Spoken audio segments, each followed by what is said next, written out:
Hi there, my name is Troels and welcome to yet another episode in Soundpaint. In today's video we're going to take a deep look at our Cimbalom Ensemble.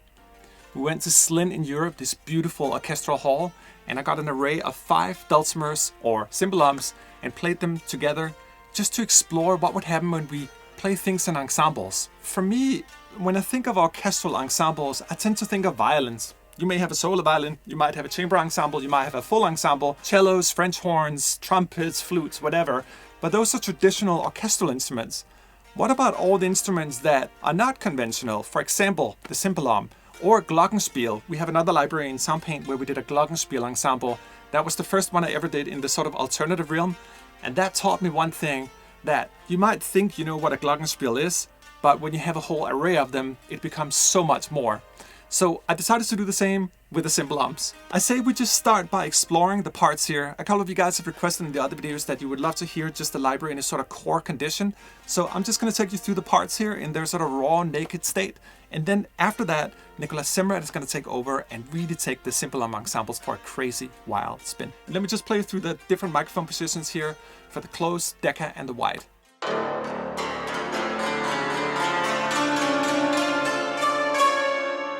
Isn't that the sweetest sound?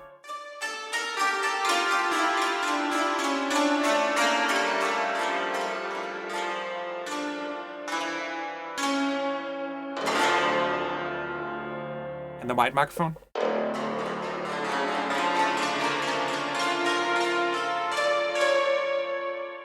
It's such a beautiful hall. I just love that sound of that room.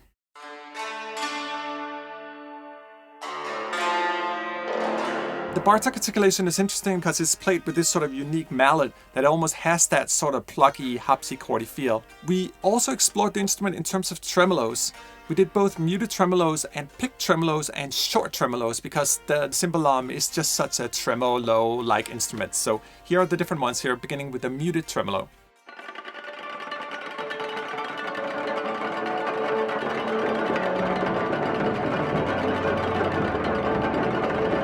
And the picked tremolo, this one is going to have a more sort of piercing quality to it.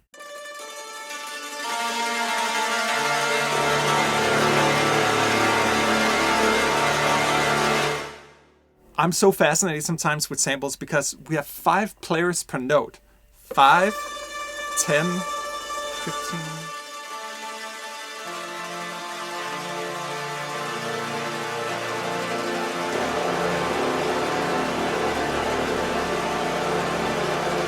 That's like 60 players or something. Isn't that fascinating? Imagine just having that in a whole. That's the beauty of the computer, the beauty of Soundpaint. We can just explore these things wider. Let me just try this one here with the wide microphone as well.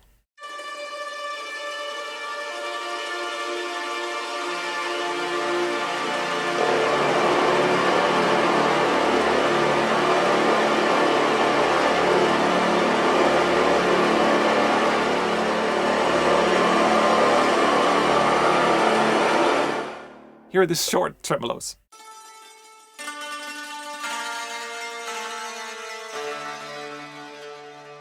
This almost reminds me of what would happen if you just dropped the cymbalom on the floor.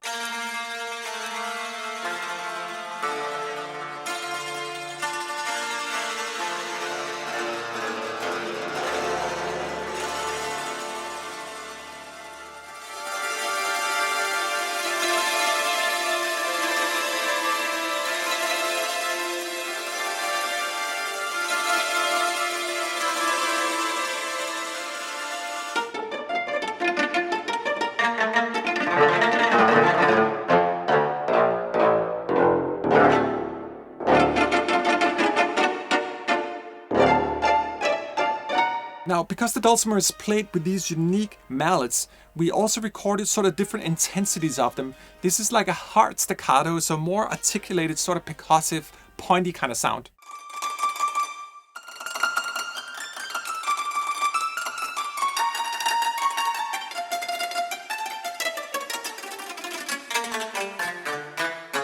Here's what we call a slower kind of mallet style. This one is more melodic. The hard one has a little more of a sort of clunky, destructive approach. This one is more pure and sort of pristine in its tone.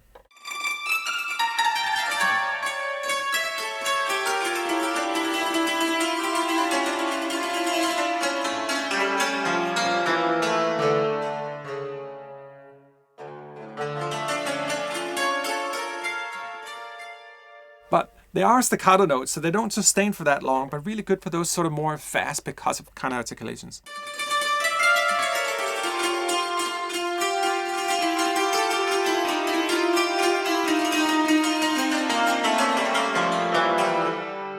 Now, there are many ways you can play the cymbalom.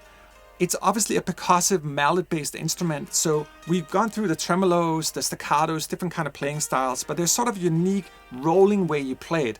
And while in Soundpaint we do have 127 velocity layers, near infinite round robin ensembles on every single key, there's still something to be said about having the players record it in a natural way. So this strummed articulation here is just them going with a sort of quick little roll on the strings.